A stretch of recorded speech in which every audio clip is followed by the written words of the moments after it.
Now let's talk about the problem domain we'll be building our software for. We will need to model the work of automated machines. There will be two of them, a snack machine and an automated teller machine, ATM for short. This will be a desktop software, but the principles I'll be describing are applicable to any kind of enterprise-level applications. The only reason why I chose a desktop application is that it is easier to model the user interface of those machines with it. We will start with Snack Machine. This is how its interface will look like. I'm showing you the end result, but keep in mind that we will come to this result iteratively.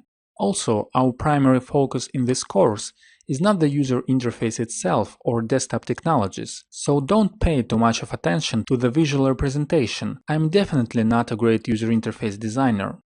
Alright, so having that said, let's see what problems we'll be solving. Our task is to model that snack machine so that it can sell snacks in exchange for cash. We won't pay attention to such details as how it recognizes notes and coins or how the products are dispensed physically. What we are going to focus on is the actual business logic behind the device. What rules it should follow when dealing with taking money in, returning change, selling products, and so on. Snack machines will have 3 slots for snacks. You can see here there are 10 chocolates, 15 cans of soda, and 20 gums. In a real snack machine, there would be more different products, of course, but we'll stick to only 3 in this course, just for the sake of brevity. The amount of money a snack machine contains is displayed in the bottom part of the screen. The machine operates pennies, 10 cents, quarters, 1, 5, and $20 bills. In this application, we assume there are no other coins or notes, just to make our task less verbose. In order to buy something, you need to put a coin or a note and select which product you want to buy by pressing on one of these 3 buttons. So the overall process looks like this. I'm inserting 3 $1 bills and pressing this button.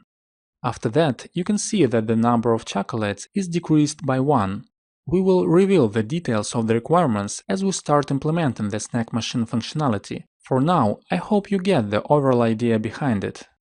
Another task we will have is modeling the work of an ATM.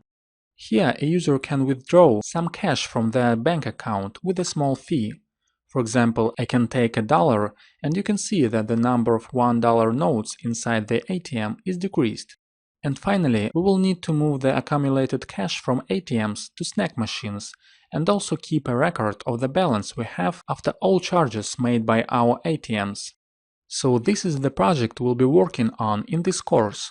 I'll explain the design decisions we'll be making as we progress with our code, as well as common pitfalls developers usually run into when they start applying domain-driven design principles in practice.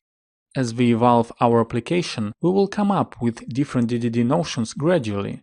I'll show how they fit the problem and how to choose between them given particular circumstances. In this module, you learned in what types of projects we should use the DDD principles.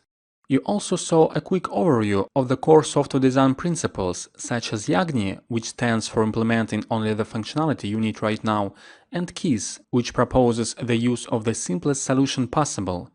These 2 principles can help greatly as you go along with your project. The beauty of domain-driven design is that its principles perfectly align with these 2. DDD helps you break a problem into consumable chunks and reduce its complexity to a level where it's no longer hard to understand and implement. We looked at the main DDD concepts: ubiquitous language, bounded context, and core domain. We talked about the importance of communication with domain experts, which needs to be two-sided, and the importance of the domain knowledge itself. We discussed the notion of onion architecture and why we should keep the domain model isolated.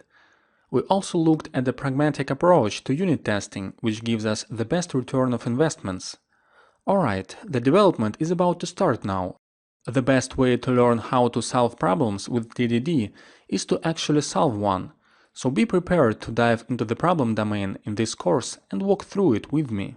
I also recommend you to rewatch this module after you are done with the others, as you will be able to link the knowledge of the actual implementation with the groundwork we have set here.